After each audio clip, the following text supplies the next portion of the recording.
Hi friends, నేను మీ Lakshmi. Today our topic 6th class 7th lesson నుండి సామ్రాజ్యాలు గణతంత్రాల ఆవిర్భావం.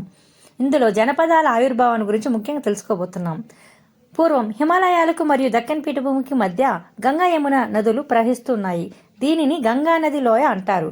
ఈ మైదానంలో చాలా ఎక్కువ వర్షపాతం నమోదవుతుంది. ఇది అత్యంత సారవంతమైనది. హిమాలయాల నుండి ఒండ్రు మట్టిని తెచ్చి ఈ నదులు ఏడాది పొడవునా ప్రవహిస్తాయి. ప్రారంభంలో వివిధ తెగల ప్రజలు తమకు అనుకూలమైన ప్రాంతాల వ్యవసాయం చేయుటకు ఈ ప్రాంతంలో స్థిర నివాసం ఏర్పరచుకున్నారు.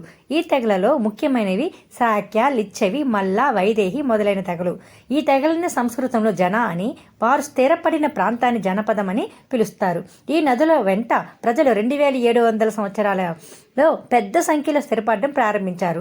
వారు ఇనుపును ఉపకరణంగా సహాయంతో అడవులను నరికి వేసి భూమిని వ్యవసాయంగా అనుకూలంగా మార్చుకుని పంటలు పండించారు. అనేక పెద్ద గ్రామాలు మరియు పట్టణాలు ఈ ప్రాంతాలలో అభివృద్ధి చెందాయి.